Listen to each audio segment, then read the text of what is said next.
Hello friends, welcome to our channel दीप्रेशिता show.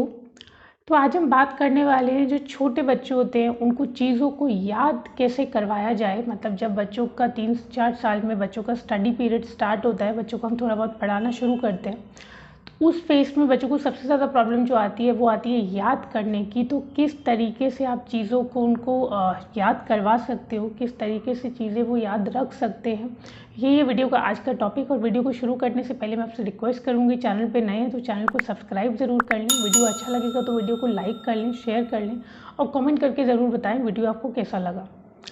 तो जैसा कि आजकल डिस्ट्रैक्शंस बहुत ज़्यादा है, मतलब बच्चों के पास बहुत सारे ऑप्शंस हैं, बच्चों के पास इंटरनेट है, बच्चों के पास टॉयज़ हैं, बच्चों के पास और बहुत सारी चीज़ें हैं, जिसकी वजह से एक तो उनको स्टडी पे फोकस करना ही मुश्किल हो जाता है। और इन डिस्ट्रैक्शंस की वजह से चीज़ों को याद करना, मतलब जब वो स्टडी करते हैं, जब वो पढ़ते हैं, तो उस चीज़ को याद करना उनको और भी ज़्यादा मुश्किल होता है। तो वही कुछ टिप्स के बारे में हम बात करने वाले हैं कि क्या क्या टिप्स फॉलो करके आप बच्चों को चीज़ों को याद करवा सकते हो।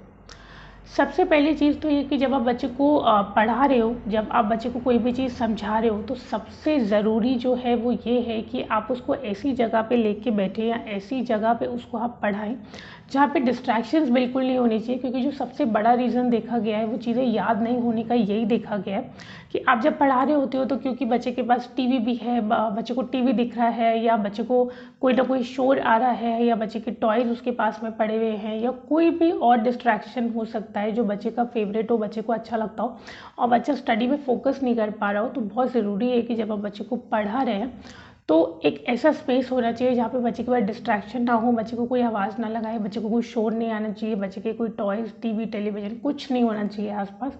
एक ऐसा प्लेस जहाँ पे सिर्फ उसका स्टडी मटेरियल हो, आप उसको पढ़ा रहे हो और सारा फोकस उसका अपनी स्टडी पे होना चाहिए। फिर दूसरी चीज़ जो आपको बहुत ज़्यादा ध्यान रखनी है वो है कि जब आप बच्चे को पढ़ा रहे हो तो बच्चा एकदम अटेंटिव रहना चाहिए। मतलब ये नहीं है कि आप बच्चे को पढ़ाई जा रहे हो, इवन आप उसको 1 2 3 सिखा रहे हो, बहुत इनिशियल स्टेज में सिखा रहे हो, तो भी कोशिश यही करें कि बच्चा आपको आई टू आई कॉन्टैक्ट करके, मतलब आपको देख के, आपको समझ के उसके बाद में चीज़ों को पढ़ रहा है या समझ रहा है। तो बच्चे का अटेंटिव रहना भी बहुत ज़रूरी है। ये नहीं है कि आप बच्चे को पढ़ाई जा रहे हो और बच्चा इधर उधर देख रहा है।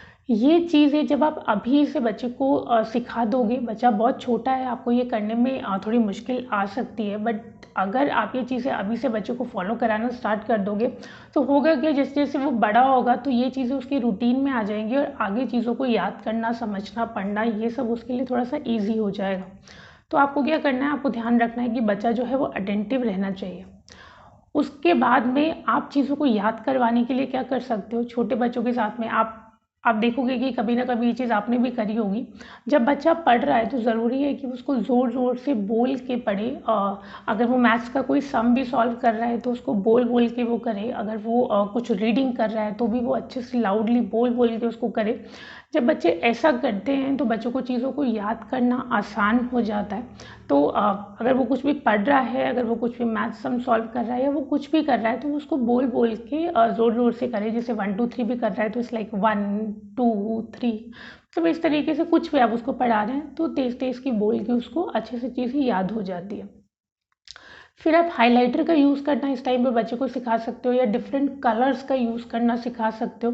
जो भी चीज़ बच्चे को स्पेशली याद करनी है या याद करवानी है तो हाइलाइटर की हेल्प से उसको, जब बच्चा पढ़ते जा रहा है और कोई भी चीज़ इंपॉर्टेंट है या कोई भी चीज़ जो बहुत ज़्यादा याद करनी है उसको आपने बच्चे से अभी से हाईलाइट करवा दिया। आप खुद मत करो, आप ये मत कहो कि ये हाईलाइटेड पार्ट आपको याद करना है।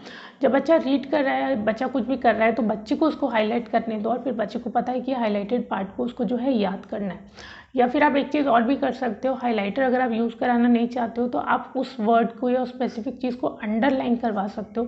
मतलब उसके नीचे एक हल्का सा लाइन मार्क कर दिया कि ये इंपॉर्टेंट है और ये बच्चे को याद करना है। तो ये हाइलाइटर यूज़ करना या अंडरलाइन का यूज़ करना जब बच्चा सीख जाएगा तो बहुत बड़े होते तक भी उसको बहुत ज़्यादा हेल्पफुल रहेगा।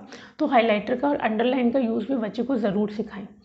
फिर आप देखें आपके बच्चे की अपनी ट्रिक क्या है याद करने की।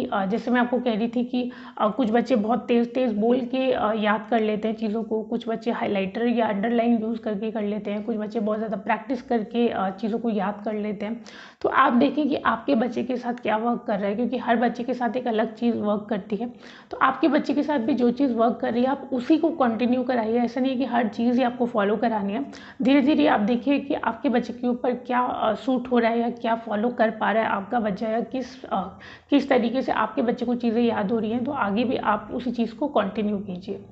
फिर प्रैक्टिस बहुत ज़रूरी है। ये मैं फिर से कहूँगी, बचपन में शायद हम सब ने किया है। हम लोग स्पेलिंग्स याद करने के लिए चीज़ों को 5-5 बार लिखते थे, या मैम कुछ कॉपी वगैरह चेक करती थी और कुछ मिस्टेक होता था तो स्पेशली होता था कि उसको 5 टाइम्स या 10 टाइम्स रिपीटेडली लिखना है। तो ये आप बच्चे के साथ में भी करा सकते हो। कोई इंपॉर्टेंट चीज़ है, कोई स्पेलिंग याद करने हैं, या कुछ मैथ्स का सम है, कुछ भी मतलब जो आपको लग रहा है बहुत इंपॉर्टेंट है और बच्चे को याद करना है, तो उसको जब बच्चा बार बार लिखता है तो उससे भी चीज़ें बच्चे को बहुत जल्दी से याद हो जाती है। तो प्रैक्टिस भी करवा के आप चीज़ों को बच्चे को याद करवा सकते हो। फिर है रिव्यू पार्ट। रिव्यू पार्ट पे क्या आता है, अब बच्चे ने स्टडी कर लिया, बच्चे ने याद कर लिया, बच्चे ने सारी चीज़ें कर ली, उसके बाद में आपको भी रिव्यू करना है, आपको चेक करना है वो चीज़ें करेक्ट हो रही है या नहीं हो रही हैं, क्योंकि ये आपकी रिस्पॉन्सिबिलिटी है, आप बच्चे को बताना कि वो चीज़ें सही कर रहा है या नहीं, उसको चीज़ें याद हो रही हैं कि नहीं। जब आप उसको ये बताते हो, ये सिखाते हो वो कहाँ मिस्टेक कर रहा है, किस तरीके से मिस्टेक कर रहा है, फिर आप उसको एक्सप्लेन करते हो, तो ये सारी चीज़ें जो हैं वो भी बहुत ज़्यादा वर्क करती हैं कि आप बच्चे को सही टाइम पे बताएं कि बच्चा कहाँ मिस्टेक कर रहा है, ताकि बच्चा आगे वही सेम मिस्टेक दोबारा ना करे। वो कोई भी स्पेलिंग मिस्टेक हो सकती है, वो कुछ भी हो सकता है, तो यहाँ पे आपकी रिस्पॉन्सिबिलिटी बन जाती है कि आप बच्चे को बताएं कि बच्चे को कहाँ मिस्टेक हो रही है और उसको आगे कहाँ करेक्ट करना है। फिर जब आप बच्चे को पढ़ा रहे हो, आप कोई भी चीज़ बच्चे को पढ़ा रहे हो या कोई भी चीज़ आप चाहते हो कि बच्चे को याद हो जाए, तो सबसे ज़्यादा ज़रूरी है कि जो भी चीज़ बच्चा पढ़ रहा है वो बच्चे को पहले समझ में आनी चाहिए। तो ज़रूरी है कि उस चीज़ को आप अच्छे से समझाएं बच्चे को। जब बच्चे को समझ में आ जाएगी वो चीज़, तो बच्चे को याद करनी थोड़ी सी आसान हो जाएगी। फिर जो भी चीज़ आप बच्चे को पढ़ा रहे हो, उस जो भी इन्फॉर्मेशन आप बच्चे को बता रहे हो, वो आप इस तरीके से बताओ कि बच्चे को ये लगना चाहिए कि ये इन्फॉर्मेशन उसके लिए ज़रूरी है या उसकी लाइफ के लिए ज़रूरी है। अब फॉर एग्जांपल आप कैसे कर सकते हो, जैसे सपोज़ आप बच्चे को प्लस करना सिखा रहे हो या बच्चे को माइनस करना सिखा रहे हो, मतलब मैथ्स आप बच्चे को पढ़ा रहे हो, तो उसमें आप बच्चे को छोटा सा एग्जाम्पल दे सकते हो कि जब आप प्लस माइनस करना सीख जाओगे तो आपके पास जितने भी पैसे होंगे आप उससे कितनी कैंडीज़ खरीद सकते हो या कितनी कैंडीज़ आपको मिल जाएंगी उन पैसों से, उसको आप प्लस या माइनस करके आप निकाल सकते हो या आपको पता लग जाएगा। तो इस तरीके से आपके बच्चे के साथ कोई भी ट्रिक जो भी बच्चे के साथ फॉलो होता हो, उस तरीके से आप बच्चे को कॉन्सेप्ट क्लियर कर सकते हो। तो मतलब पहले तो बच्चे को समझाना है अच्छे से कि प्रॉपर बच्चे को समझ में आ जाए कि बच्चा क्या पढ़ रहा है, और फिर वो उसके लिए किस तरीके से ज़रूरी है वो भी आपको ध्यान रखना है। फिर चेकलिस्ट का यूज़ आप कर सकते हो। आप चेकलिस्ट में क्या करना है, जैसे सपोज़ आज के दिन आप बच्चे को एक चीज़ याद करनी है, तो आपने क्या किया कि बच्चे जहाँ पे भी खेलता है या जहाँ पे भी बच्चे का रूम है या जहाँ पे भी बच्चा बार बार देखता है, वहाँ पे आपने एक छोटा सा चेकलिस्ट लगा दिया। जब हम चीज़ों को बार बार देखते हैं, इवन आपने भी शायद कभी ये किया होगा, हम फॉर्मूलाज वगैरह याद करने होते थे तो हम अपने रूम पे ही सामने वो फॉर्मूलाज लगा देते थे ताकि अच्छे से याद हो जाए, या कोई कोटेशन याद करना होता था तो वो हम सामने ही लगा देते थे ताकि बार बार पढ़ेंगे तो हमें याद हो जाएगा। मैप्स को हम लोग अपने रूम में ज़रूर लगाते थे कि मैप बार बार देखते रहेंगे तो हमें अच्छे से मैप जो है वो क्लियर हो जाएगा।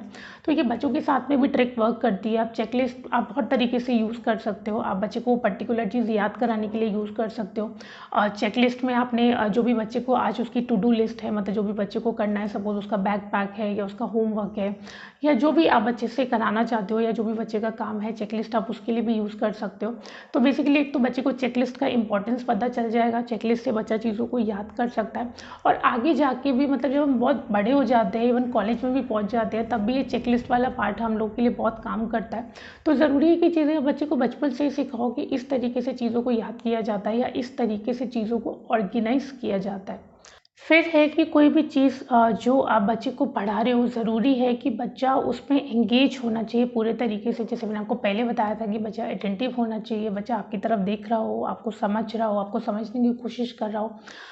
आप जब बच्चे को कोई चीज़ पढ़ा रहे हो, जो भी चीज़ वो पढ़ रहा है उसमें वो अच्छे से एंगेज होना चाहिए। अब एंगेज करने के लिए बहुत सारी चीज़ें आप कर सकते हो। जैसे बच्चा पढ़ रहा है तो ज़रूरी है कि पूरा फिंगर रख के और उसके बाद में वो उस चीज़ को पढ़े, तो उसमें बच्चे का काफ़ी दिमाग, आंखें सब बेसिकली उसी में रहेगा। तो एंगेज आप इस तरीके से भी कर सकते हो।